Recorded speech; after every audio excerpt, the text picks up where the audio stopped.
Thanks for watching our podcast. Here at Spear Consulting, our services include business strategy and human resources consulting.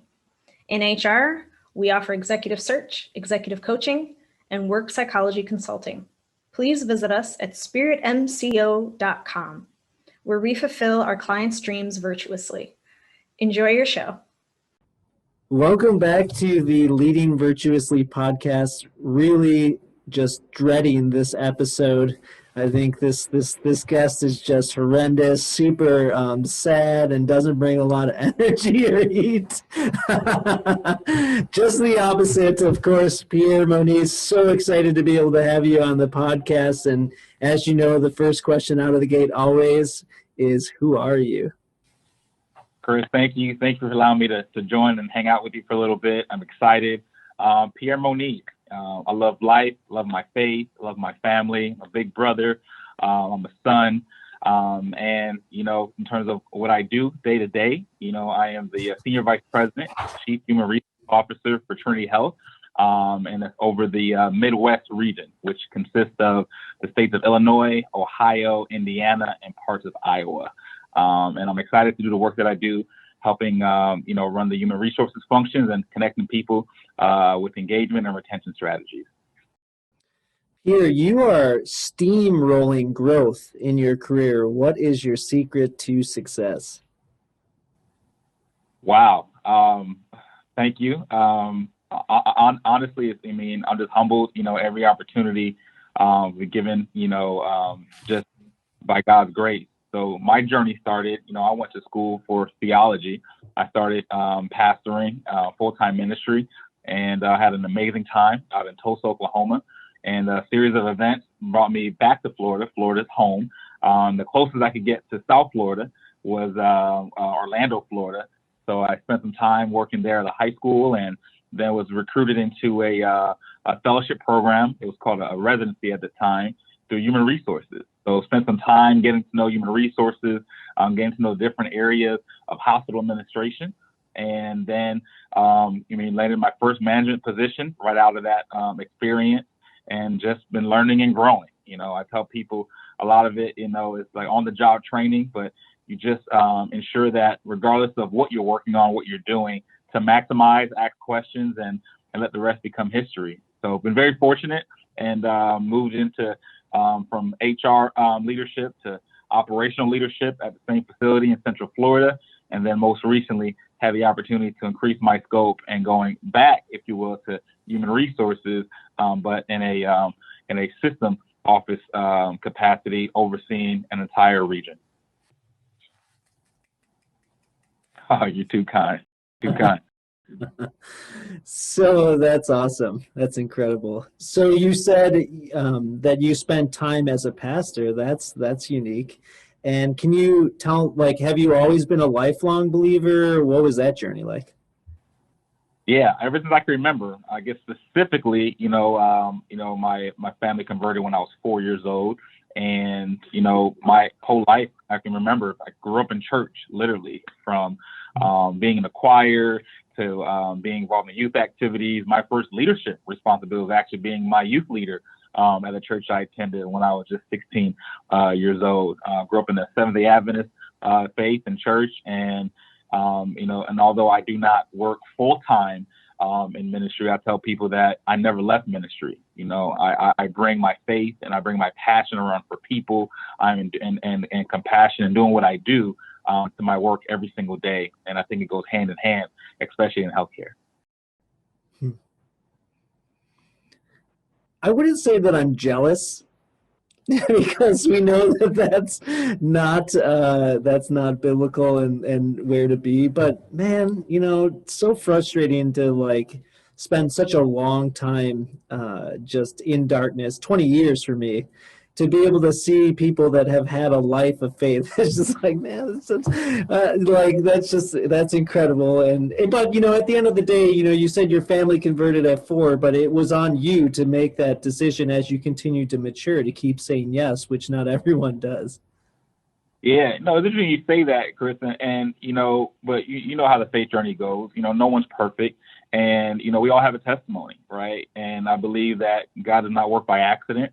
So the journey he's brought you through is definitely going to be a light for somebody else as you look back and you've grown from it. Myself as well, even in ministry, I have it all. I still don't have it all figured out, but as I learn and grow, we're called to testify, right?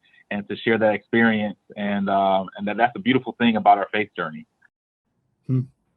I was watching The Chosen recently, and there's an episode where Peter's trying to convince Jesus to push him into the leadership role like faster than Jesus's timeline is, and he's like, "So you're gonna do it soon, right?" And Jesus is just like, "What is soon?" And it's so funny. I mean, obviously that's not like direct like biblical translation, but just like how God usually laughs at us whenever we try to put our own timing on our expectations of what we want in our own lives. And he's just like, come on, man. Oh, man, you hit a nerve. I'm going to go right into the next question. I mean, vices, man. I mean, I struggle with that. Patience, Chris, I'll be honest, I think many people could resonate, but, even from a personal life standpoint and career, patience is something that I have to really submit to on a regular basis. Patience from a career standpoint is easy to compare and say, hey, I need to be here, I need to be there. Patience when I'm working with teams and collaborating. And in my position today, in senior leadership, consensus building is important.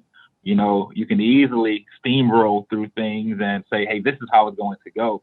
But you're not going to impact true change if you don't have consensus and if you don't take time to build relationships. So I'm still learning, and I'm learning that patience is important as we lead and as we impact change. Awesome. Well, thank you for sharing. And so that seems like it's something that has been a journey, but also something that's current, like what you're presently going through to make sure that you're getting that consensus before moving forward. Is there any other vices that you feel like, throughout, like maybe it was a vice that was, was in essence a struggle in your own leadership journey prior, but that was something that you've been able to overcome? At times, I would say, the patience is a big one, and probably definitely pride. Pride is one where, you definitely, you can definitely get hung up on. Me moving from being a senior pastor of a church, and then Lord moving me into a residency, a fellowship, if you will, right? I was rotating in areas with people younger than me that, seemed just right out the gate, knew exactly what they wanted to do. And I was finding myself. So I really had to overcome and realize, what, God has a plan for you, Pierre. Run your race. Stay there. Don't let ego and pride get in the way. He's going to make things work out as he needs it to work out. So.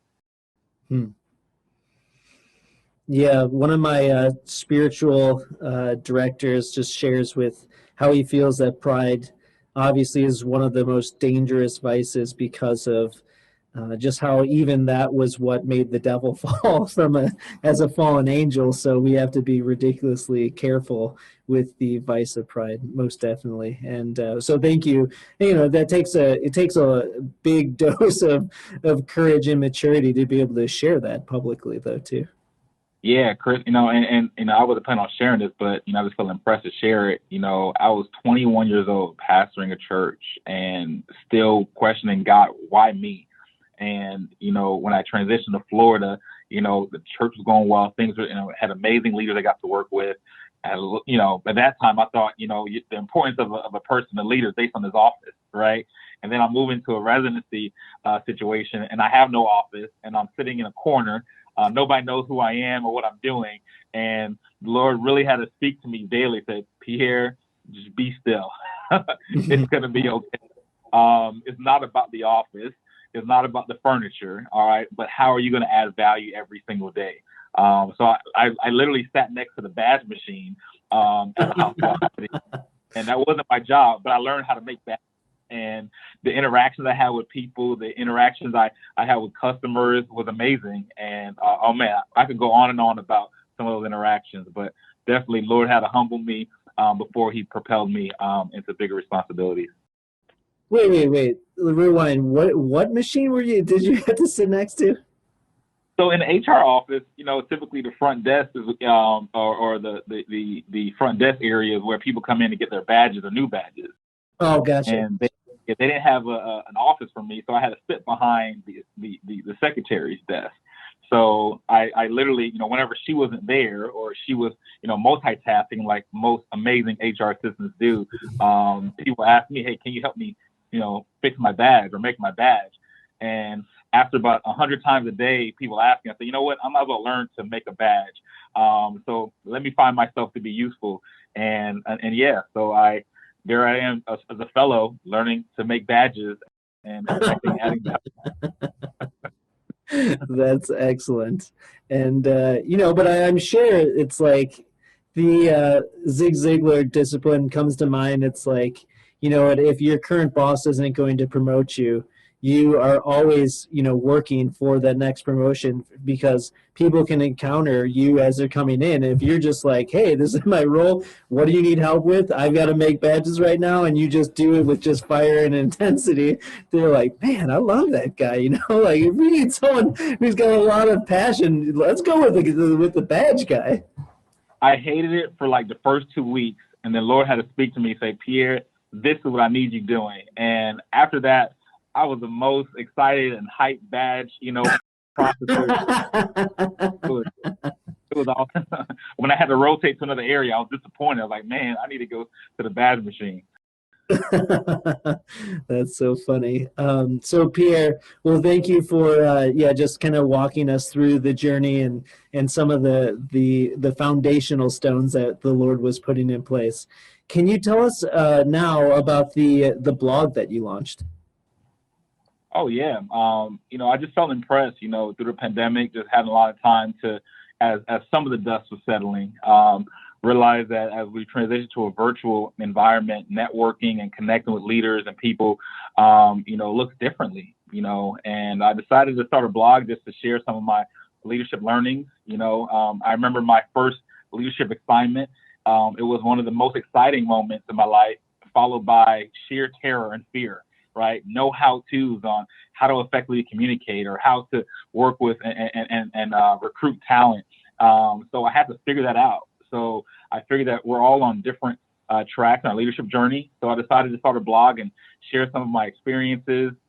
By no means an expert, but looking for ways to engage and add value to different leaders or people who are interested in growing their leadership careers. That's excellent. Well, yeah, you're right that this pandemic has definitely shaken many different business practices, and I really just pray that continues to touch a lot of people and inspire those to leverage those learnings that you've gathered within your career to bless others. So thank you for doing that. And then what do you feel like you're the most passionate about right now? Most passionate about?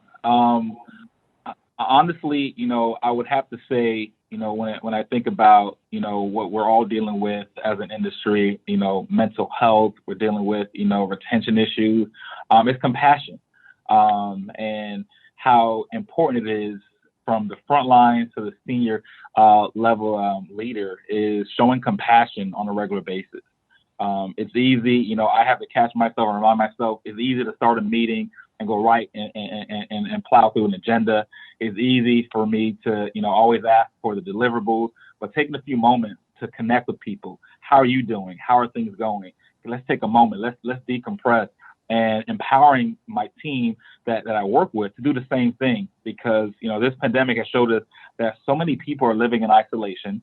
So many people are not connected to loved ones as they once were prior to the pandemic. So I take it upon myself and passionate to take time to connect and have one-on-one conversations with my team members, who are different levels beneath me on the org chart. And when I do make time, I'm able to be on site at one of the campuses, spend time and just connect with people, be kind, be compassionate, and get to know them.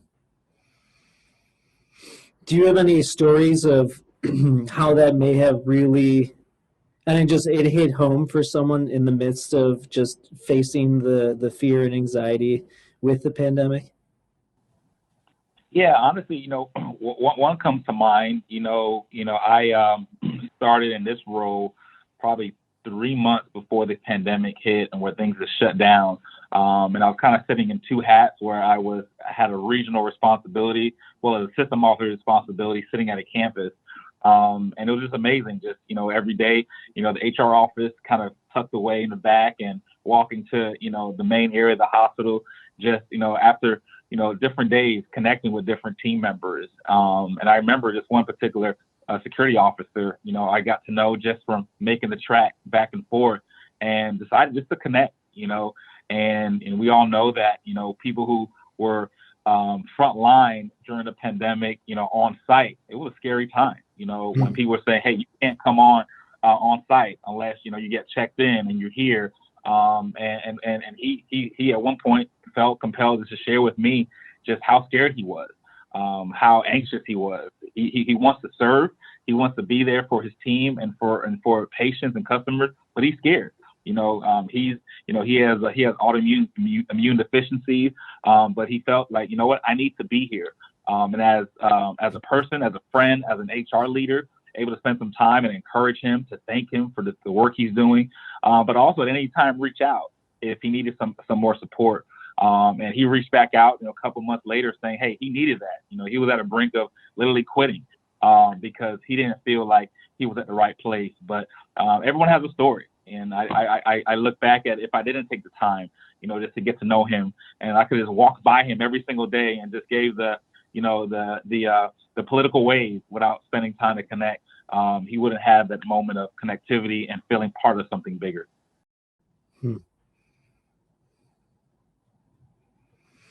Yeah, that's incredible.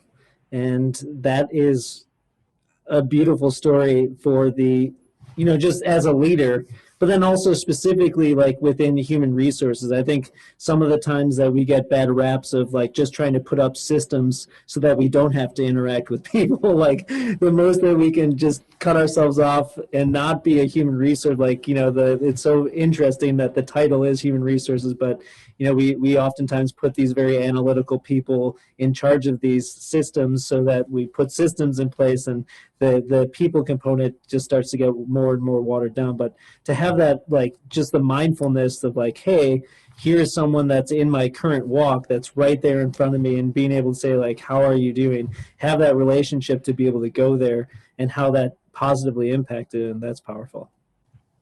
Yeah, and it's easy to forget, right, Chris? Because sometimes we have to challenge ourselves here. Is, hey, let's not forget the human part of human resources. Let's not just make a decision thinking we know all the opinions of everyone. Let's not only take surveys, but let's walk the halls. Let's connect with night shift and weekend shift to ensure that we're, again, building consensus, and that leads to engagement and helping people wanting to retain and stay with the company they're working for. So compassion was one of those, is really a virtue that you're bringing to the podcast today. So thank you for bringing the heat in that way. And are there other virtues that you can think of that you feel like you've been blessed with that are just like you just walk in naturally?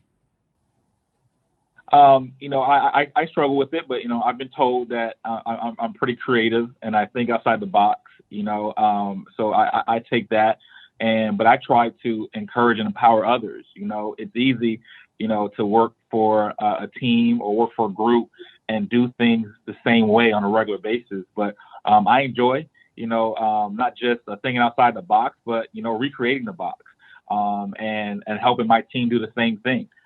If we're successful at something, let's not be okay with the success. Let's talk about why things were successful.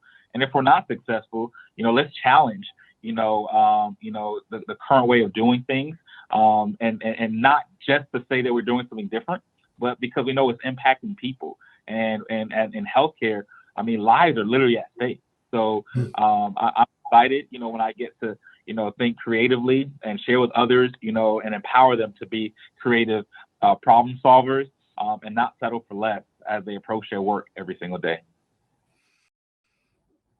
So can you think of an example where And maybe, I don't need to necessarily know like the name of the organization that you were impacted in that way, but thinking of an example from your own career where you leveraging that discipline positively impacted the people that you were serving. Oh man. I mean, I could think of one, in terms of, what ended up becoming a process. We had an opportunity. Well, we were lacking in how we connected with new hires and how we connected with, individuals who are new to your organization. We decided, hey, what better way than as leaders to ensure that we're connecting with them on a regular basis. Typically, you have the 30, 60, 90-day checklist, right? Your leader does, but how much more power would that be if, not only the executives, reached out, but the CEO and different executive leaders made time for new hires and just had lunch and just connected. This idea did not start with myself, but as the HR leader and now the operational leader, we ensure that this became part of our culture. That if you start with this company, we're making time that senior leaders spend one-on-one in a closed setting. Let's just talk about life. How are things? Why did you choose to come to this company? And it sounded so simple, but people were so excited. Like, wow, the executive team sat down to get to know me. And they sat down to get to know why I wanted to be here. And the amazing thing, Chris, is that as senior leaders, it really invigorated us. When people talked about when they got that email that they were hired, when, they were applying for so long and they finally got their dream job, it really put into perspective, like, what, it doesn't take, millions and millions of dollars. It's just time. Taking time to connect with frontline team members, no agenda, no script, just how are you doing? We care about you. And we found opportunities to problem solve. Hey, the elevators don't work on Mondays, or hey, the trash overflows over on weekends. And those quick wins became, huge wins for the entire organization, all because we just sat down and connected with staff members. Well, I would go ahead and say that I'm definitely guilty of that, of not doing a good enough job of, like, with indirect reports, being able to be there for them and to have that one-on-one like mentorship and connecting. And we do a ton of work in bringing in all sorts of interns all throughout the country.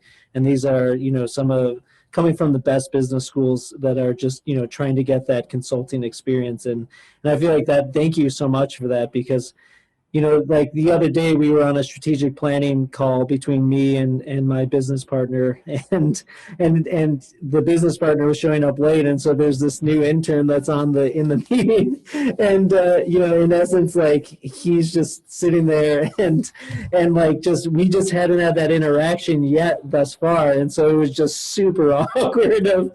He was just not ready at all to be the first, like, one of his first interactions with the CEO of the company. You could tell that he was like shaken by it, but thank you so much for that guidance, because I think it is really powerful and impactful to like it breaks down the barriers of like, hey, we're not just sitting in ivory towers and we're setting all these policies that impact all these individuals, but we're not willing to actually go out there and have those relationships with those people as well. Yeah, no, it's a game changer, and it'll fill your cup. Trust me. It's tough, especially as you run a company, and as I work with many different, regions. Time, just our calendars get booked, but trying to definitely be intentional about connecting goes a long way. Awesome. Well, I'm just really excited, Pierre, to be able to, go deeper into your background and share some of these tips of wisdom. How can people get a hold of the work that you're doing? Oh, yeah. Excellent. I'm on LinkedIn, Pierre Monice, and also my blog at pierresinspires.com. They can reach out to me there, check out the different things I'm just sharing, add some feedback. Definitely want to learn more, because we're in this leadership thing together, and I'm excited about it. Great. And then the last thing that I challenged the person that had referred you onto the podcast into doing is praying for our audience. Do you think that you could pray that, that they would be blessed in the same way that you've been blessed in your own career? For sure. Happy to do that. And even more blessings than what I've already experienced. Let's pray together. Father in heaven, we pause to say thank you for the opportunity to share, for the opportunity just to encourage each other. Lord, in a special way, we just ask for guidance and blessing for whoever hears this message, whatever they're going through, whatever they're dealing with in their leadership journey, whether at the beginning of their journey, in the middle, or concluding their journey. May they be encouraged to show compassion and kindness. May they submit to you. May they allow you to guide them every step of the way. At times, it's difficult to know where you want us to go as leaders, but help us to stay faithful to you no matter what. And though we don't know what the future holds, we know that you, O Lord, hold the future in your hand. Encourage us, guide us, bless us. This is our prayer. In Jesus' name, amen. Well, Pierre, the last time that we had connected to just prepare for the podcast, we had talked about kind of like your community. I know that you are now recent to the Chicagoland area, and as you mentioned, Florida has been home. As you were just praying, I feel like I saw an image of a church, and I feel like the Lord was saying that like He's going to be bringing you into your community like really, really soon. And so I bless you with that. And just again, it's been so great to be able to connect with you, and look forward to continuing the dialogue with you as well. Thank you, Chris. Chicago's opening up, and I'm excited to really start experiencing Chicago and get connected to the community and a community of faith. So I appreciate that, and I'm looking forward to that as well. Awesome. Well, thank you. And have a blessed day. All right. Same to you. Hey, Chris here. Hope you enjoyed the episode where we discussed all things going bald. Just joking. The Leading Virtuously podcast. If you enjoyed the episode and the podcast, will you please subscribe on YouTube or Apple Podcasts or Spotify? Or you could also share it with a friend. That would be tubular. I hope you have an awesome day.